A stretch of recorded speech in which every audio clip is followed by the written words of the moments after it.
Hey guys, Master Xeon here with another part to my character development tutorial. Now in this video I try to go and add a body. So the first thing I do is of course try to use the newly added skin modifier. So the first thing I do is delete all the verts, take the very last vert and snap it to the cursor which is in the center of the scene. But first I need to turn on my add-ons like my screen cap and whatnot. Now the camera is rotating in the second viewpoint.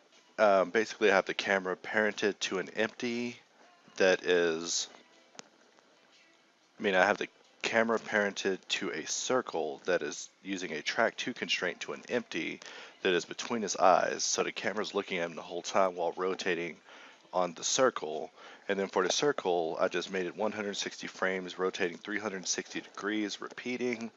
And then I set the animation curve to be vector, so it was just straight interpolation. Now, with the skin modifier, there's a couple of controls you need to know. Control A allows you to scale it down.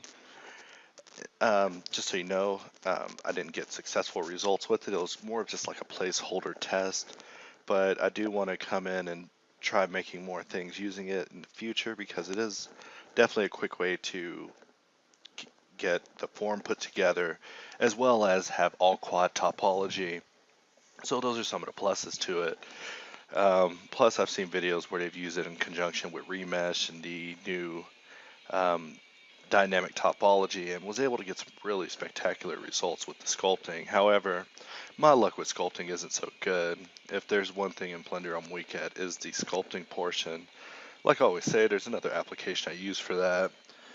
In fact, I was thinking about just going to it for this video just to show y'all, how powerful other applications can be, but I'd rather keep y'all's faith in Blender a little bit longer.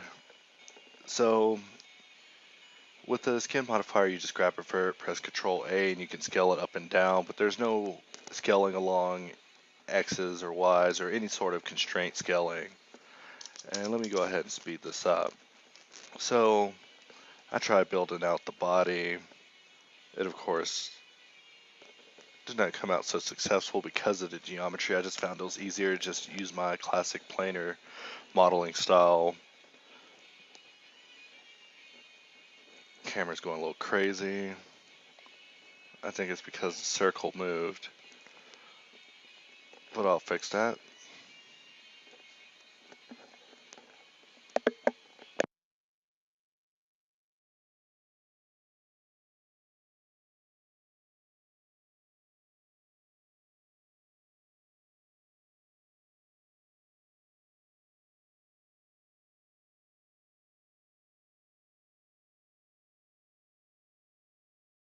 So in a moment you'll see me abandon this all completely. Um, Now, as I said, I did of course speed it up so that way um, I won't be taking up so much of y'all's time with goofing around.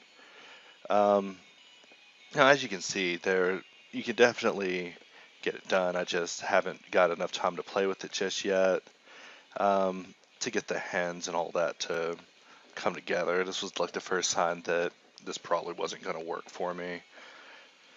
But I'm sure with tweaking I could have got this to go where I wanted to. Yeah, it's kind of an alien looking body. Jinko pants at this point. But by the end of the video, I think I leave off at a pretty good point as far as with the modeling.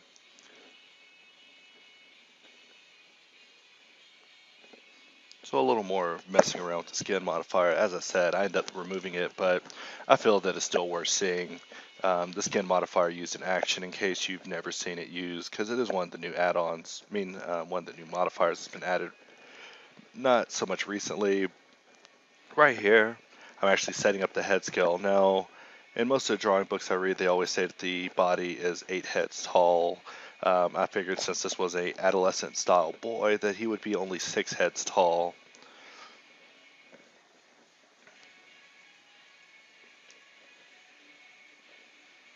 More messing around. Now I'm pretty sure I could have got something decent out of this, but in the end, what the hell's all this? Was the point that I came to, and realized that I was doing much more fighting than necessary. Not to mention getting the head to reattach to this with such simplified geometry was not going to be an easy feat, especially since my normal flow does things a lot better. I found out there's doubles in here. Try to add in some loop cuts and then coming in and smoothing out areas, grabbing to try to get more volume in this massive geometry.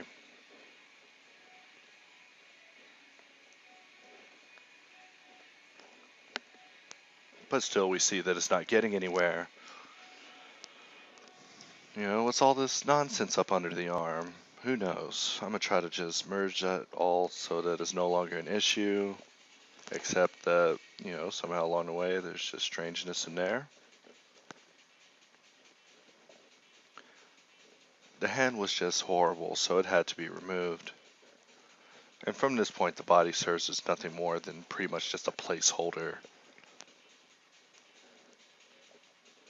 Because as I said, I do come back and do some planar modeling. But I still try to fight it. I still try to get it to work. Not to say I couldn't have got it to work, but when it comes to modeling, there's always an easier way. And if there's not, then it's up to you to, of course, invent it.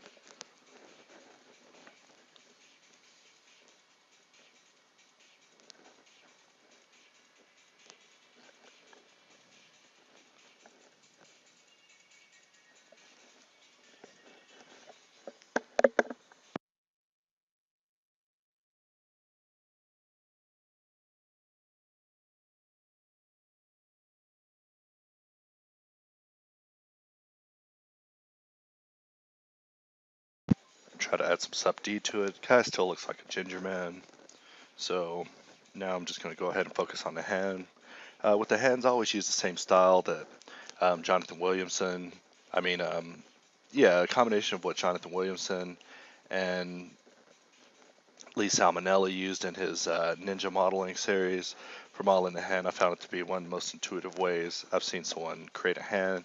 And on top of that, he hardly used any reference images, and that's something that I've been working towards, is to try to, you know, have a little bit more independence, but use the images just more of a literal reference than an actual, you know, viewport background image that I'm trying to trace and imitate.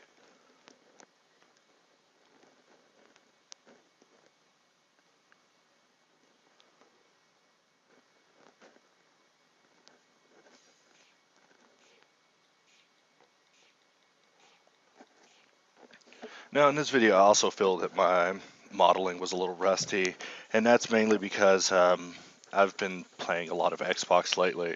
I finally got Call of Duty, Black Ops 2, and Resident Evil 6, and that should just get me off of my addiction to Halo 4. So I've been pretty busy lately. Gaming's one of those things that I think kind of helps me reaffirm my interest in 3D by seeing, you know, how the greats are making their assets. You know, you see these video games now and it's real time rendering, and they're not waiting 10 minutes after pressing F12 like we are.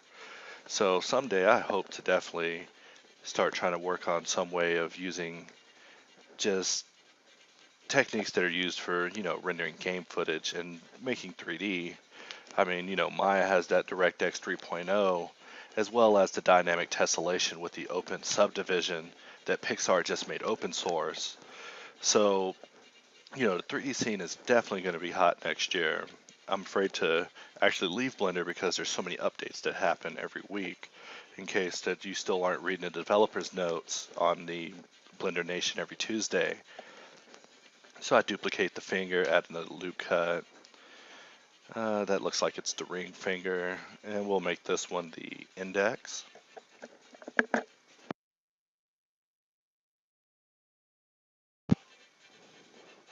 Now all of this pretty much is just a blocking in. In the end, we'll, you know, of course, go through, do final shaping, as well as focus on each of these parts individually and just fine tune them to the point that the character looks like something worthy of, you know, having a video made about them. So there's definitely a long ways left to go on this. But by the end of it, I think that the results will be worth your times.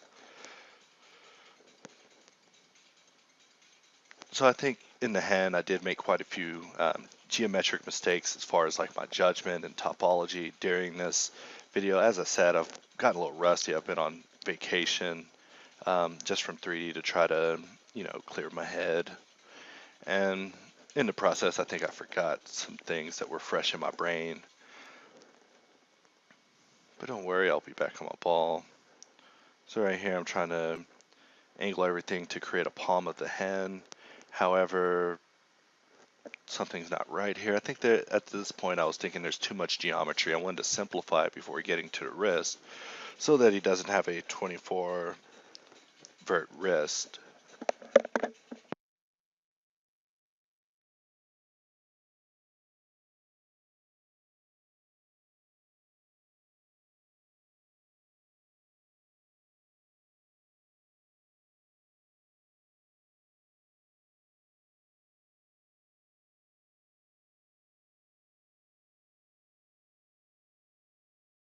Alright, and hopefully this video won't take too long with the hand modeling. I do also go in, create a shirt for the character, finish building the chest to be more adequate, as well as give them a t-shirt, because naked people you don't really see that too much, do you? 3D characters just look better when they're dressed.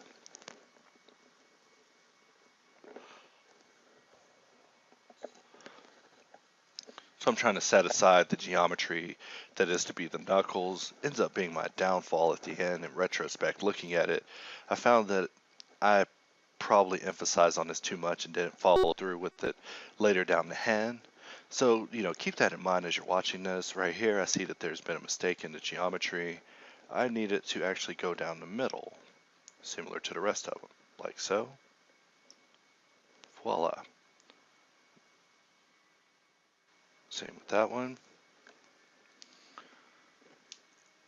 So whenever it comes to using Blender, there's a couple of things you should keep in mind. / puts your object in local mode, which is important. In case you want to work on an object isolated, just, press / and go into local mode.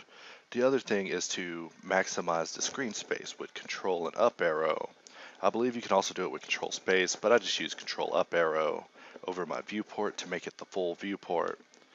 Now with hiding things, you can, press H to hide. You can press Control H to hide the opposite of what you have selected. And these are things that I use all the time. But I remember when I first used to use Blender, I used to hide my objects accidentally because the H key was next to the G key, and since I didn't know what that meant, I just had to make a new file every time I hid things, which is kind of a funny story, but yeah, right at that point, I accidentally pressed Control numpad 0 and set the camera to be this object that we're looking at, which is the hand. So that's completely incorrect. So all I have to do is just go back out of local, select the camera, press Control numpad 0, and that'll set it back to be the active camera. That's also how you would change the camera in the scene. If you had a particular camera for a particular shot you wanted to use, but then you wanted to put a second camera, you would just make that other camera the active camera, and you're even able to animate which one's the active camera, which is a much better idea than, of course, making your camera jump around in between frames, since it makes the vector blur go a bit crazy. Now, that doesn't even have anything to do with what we're looking at. So back on the topic. So now I'm putting in the palm. Like I said, some of the shapes are a little bit exaggerated. However, just the basic forms is what I'm going for here. Like I said, this is my first pass. The second pass will be to finalize the hand area. So I try to make a thumb out of an index finger. In retrospect, I also was not pleased with the results of this. However, continuing, so I set my 3D cursor to be where it is in the middle. And so from there, by pressing numpad period, I'm able to rotate everything around that axis, that origin point that I've set to be the 3D cursor. So these are important things to know as well. And so you press numpad period to make your origin the 3D cursor, or you can press comma to make it back the default, which I believe is medium point. So now it's time to begin closing it up.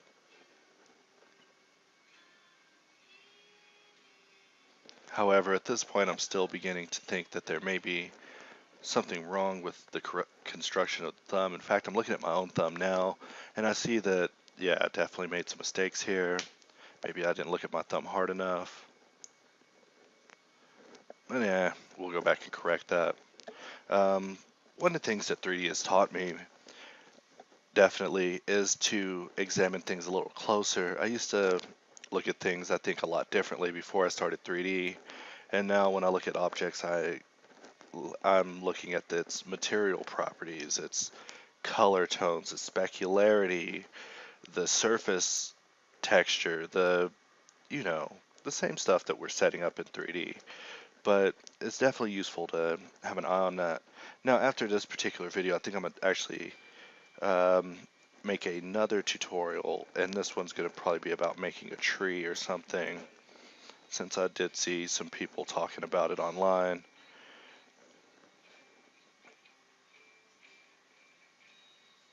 So filling that in. Uh-oh, my headset's dying.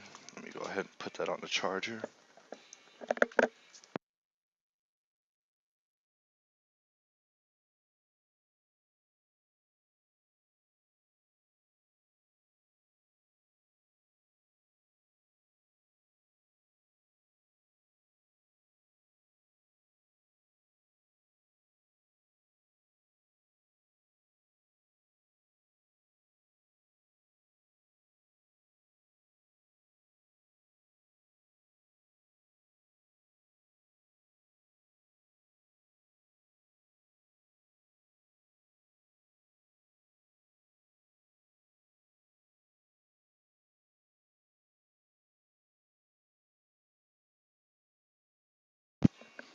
Alright, still working on closing up the hand.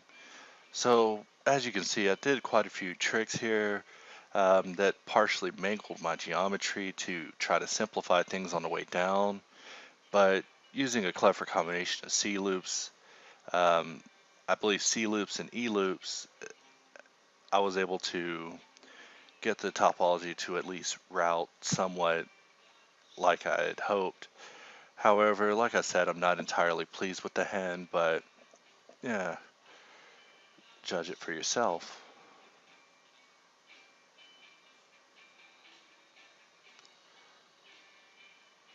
And so that's it. The hand's now been completed. Try to add some of the meatier parts of the hand, as well as open it up a bit.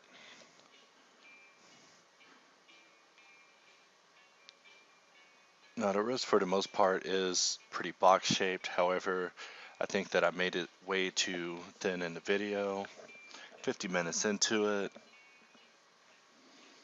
go ahead and scale that on the X, -1 to try to reverse it. I'm actually making a left hand. Since I'm left-handed, I always try to work left-sided. Scale it to fit. And then I started to question the size of the hand and whether or not it was fitting. So I think in a moment I do try to use a rough method of comparison to try to get it correct.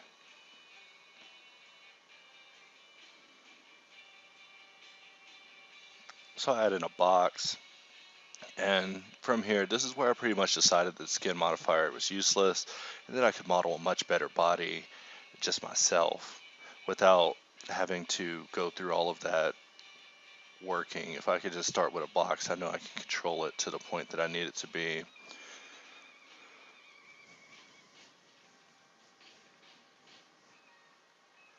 Now, some of the basics to keep in mind whenever you're doing the chest area is that the clavicle is in the shape of an S, and that if you look at the head from the top down, it does have a very distinctive shape that if it's missed will become immediately obvious.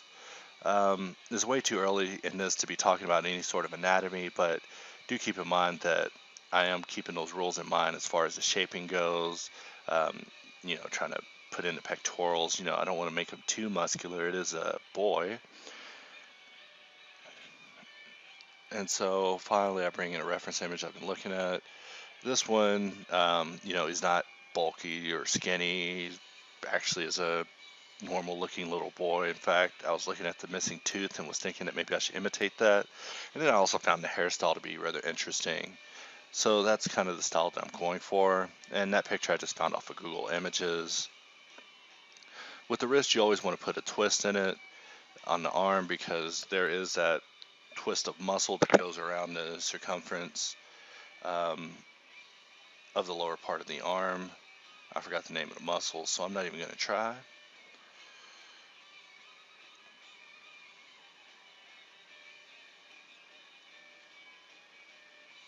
So from here, I'm doing some vert counting, or actually I already know how many I got, and just make these all meet. Add a loop cut.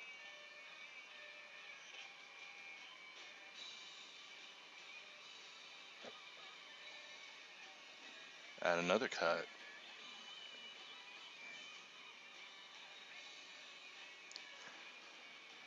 Also, in retrospect, come to think of it, I think I actually spent a lot of time working on the body, a lot longer than I should have. I should have actually have just decided on a technique and stuck with that. However, instead, what I did was use a skin modifier, hated it, made the hand, put it there, made this proxy body, and then I think I actually go through and retopologize over it. So try to insinuate a little bit of the under area of the pectoral, as well as the indentation of the spine. In this, it's definitely a lot more exaggerated, but I tend to exaggerate it and then adjust it. So the distance of the shoulders, try to put the clavicles in there. Just real simple, nothing direct, just the thoughts. And so at this point, I begin to wonder how I'm going to connect a 18 verted head to the probably 16 verted body, or 8 verted body, or however many verts it is. Trying to count the mirror in that as well. So from here, retopology. And retopology is something that I find to be incredibly easy to do in this program, so that's one of the reasons I always use it, is because, if I got the form set and I don't like the geometry, I can always, of course, go and set that. So at this point, I turn on X-ray on the mesh, and then set it to wire, or set it to show wireframe, forgot to turn it to wire, and just using the magnet tool and snapping to the surface or the face, I'm able to just draw geometry right on top of this old shape that I have underneath, which wasn't that bad. I probably could have made that work. But now I can be even more direct about how I want my geometry to look. So I just outline the pectoral, fill that in, remove a cut, so that I only have to add one cut.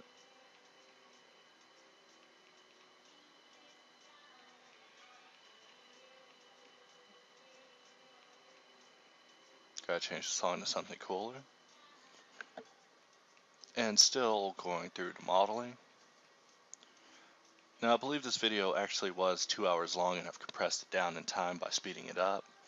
So not really too much time. I'm hoping that within 10 hours this character will be complete and walking and rigged and standing. So that's just my personal goal for this particular project. However, I don't really have a purpose for this model, maybe use it in a future video. But, there's a whole bunch of videos I've been wanting to do, but just trying to wait until I get a certain amount of popularity on my channel before going and making tutorials that'll be outdated immediately, because people aren't aware of, how rapidly Blender is updated. Trace the underarm area. Right here, I try to give some indication, I believe, to the serratum, or not yet. Just go ahead and fill in that torso. So Alt-B lets you isolate a part of the viewport. So since everything's on X-ray, instead of turning X-ray off and having partial mesh visibility because some geometry is sinking underneath the underlying mesh, it's a lot easier to just hide it with Alt P and then just press Alt P to bring it back. So here I am indicating a serratum, and using Alt S, I'm just scaling it out on the normals. Now Alt S is an important tool that if you're not using, you definitely should try to use a little bit more because it's the ultimate when it comes to pushing things out. I think I actually use Alt S more than I actually use S itself. And the normals is always a good direction because you're not always, of course, trying to pull it on the X and the Y.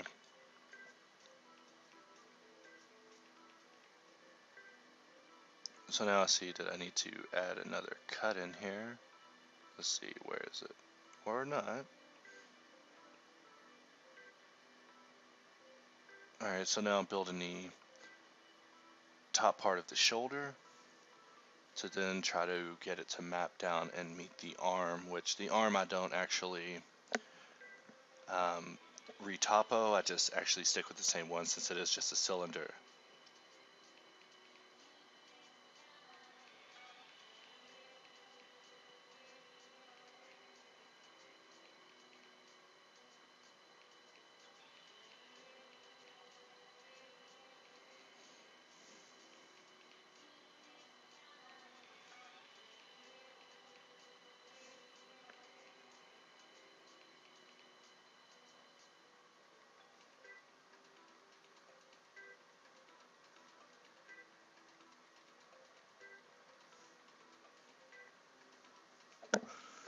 So now I'm adding it onto the neck.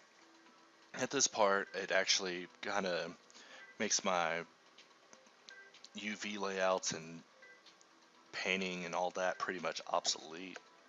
Since I do, however, have to go and do a unwrap again on it, and this time set the body up. But no worries, that's actually not too big of a deal.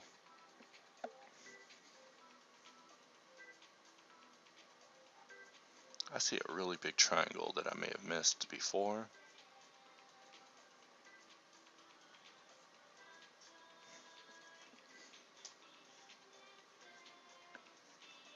I leave no triangles alive, except that one, that really big one, right there on the chest. And I don't really have anything against triangles. Sometimes I use them when I'm terminating loops, like in the air, but for the most part, since they subdivide poorly and tend to create these little dimples on the mesh, I try to avoid them.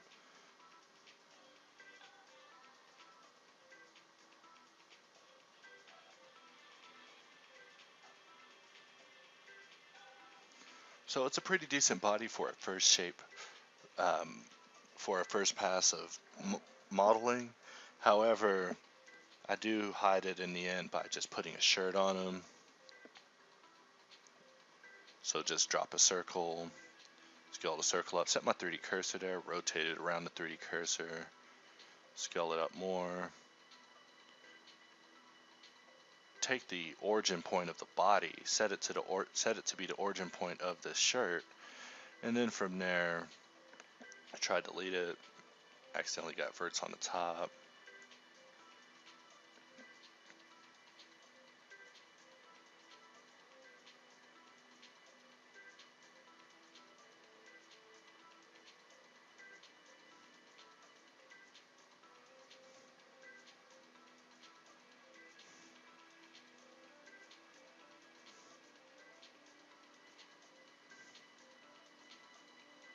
Still just trying to make a pretty decent shirt. And to get it to look more cloth-like, I of course go through and use the cloth simulator. However, using the body as a collision object gave me some strangeness due to the fact that the default cloth collision setup that's applied gives like some sort of outer barrier to the body. So it's like the shirt is 2 inches off the surface everywhere it touches, which is strange. That's like, if you jumped in the air or something like that. but you'll see in just a moment. So luckily I just pause it during all the baking, so that way y'all don't have to watch me go through that. Play with some of the settings. First I try removing the small wrinkles and leaving only big wrinkles.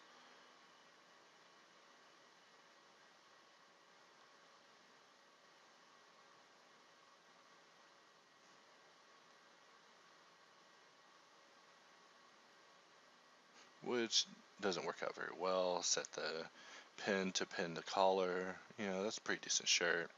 However, I can do better, so I scale the shirt up. And there you go. You see how the body has the shirt just hovering on it. That is horrible. Also, showing the spine through the back of the shirt I think is also kind of bad. But I add in some additional geometry, which of course messes up the baking. But that's no problem. Lower the stabs. And let's see, that shirt looks a little bit better. However, I go ahead and try playing with the settings. And that gets it to get a little bit closer to the surface. Apply the mirror, apply the cloth. And I bake it again. This time it doesn't look as good. So I decide that I'm going to go ahead and just apply the subdivision.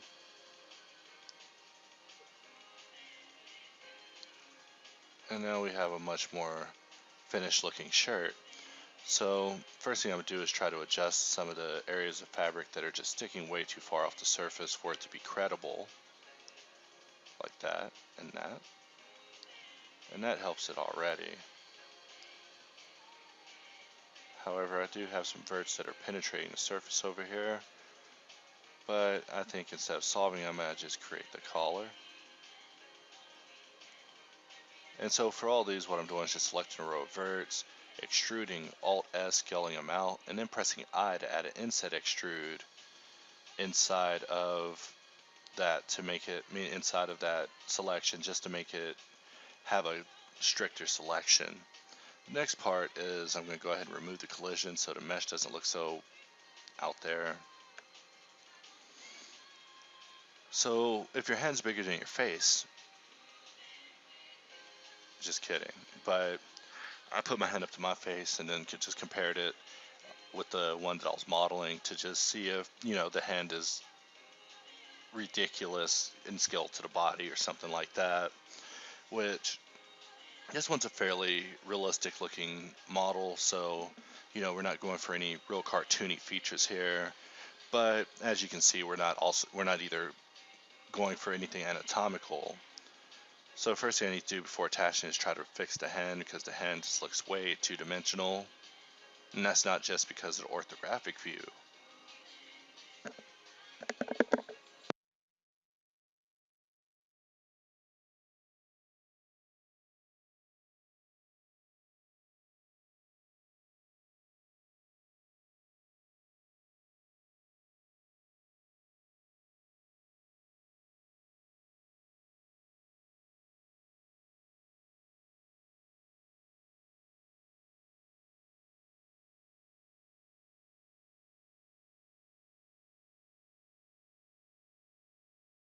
Still more adjusting. So to get the hand to fit, I'm just Alt-M, merging to last, and using Shift-R to repeat the last command while making sure that I select the vert that I'm connecting to last.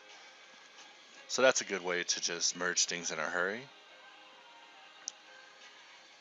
And I try to set up that little dimple that gives way to having that big vein that runs down the arm, just something simple to have just at that moment. And with the shirt, I can add a little bit mass to insinuate more to the form without even having to work with the torso. I also experiment with creasing to try to give a harder crease to the shirt, but that doesn't work out either. And from here, I hide the ear, select pieces of the head, circle select, middle mouse button to unselect, remove the head, apply the mirror, re-add the particle hair so it's on both sides because it doesn't work on a mirror. Now from here, my philosophy with hair is that the initial hair that they give you is the guide, and all the children are the subordinates of it. So basically, I start out now with hair, trying to put like either 1,000 or 500, maybe even less, parent particles, in which I'll shape those to the way that I want. And then from there, go ahead and adjust the hair on the children to get settings more along the lines of what I want. So I'm just actually trying to somewhat imitate the kid that I'm looking at. However, it doesn't look anything like him. My guy looks like he's about to say aliens any minute, but whatever. So after a moment, we do brush the hair and try to get a little bit better of a style. For the eyebrows, I actually just went ahead and created some polygon brows, because unfortunately with cycles in the hair, I've been unable to get the brows and the hair to have individual particle thickness settings. And so this causes one of the hair groups to look incredibly off every time. And instead of dealing with that, it's just easier to just put some polygon brows on them. So at this point, I'm fairly pleased with him. With hair, he looks a lot like a normal person, less like a cancer patient. Set the distance to 1.2, and that way I only grab the top portions of the hair and leave the bottom portions at least sticking out of the surface. And so, of course, my old trick of Alt B to just have half of it visible so I can just brush the other half. And just some quick brush work, nothing fancy. But I think it does make the hair look a lot better. And so with this is actually where the second part of this will conclude. But this is where we are so far in the model. So we've definitely made some progress here. I believe the face needs some serious polishing, and then of course expect the whole thing to get some new texture paint, maybe even photo reference. And that's it. Happy blundering.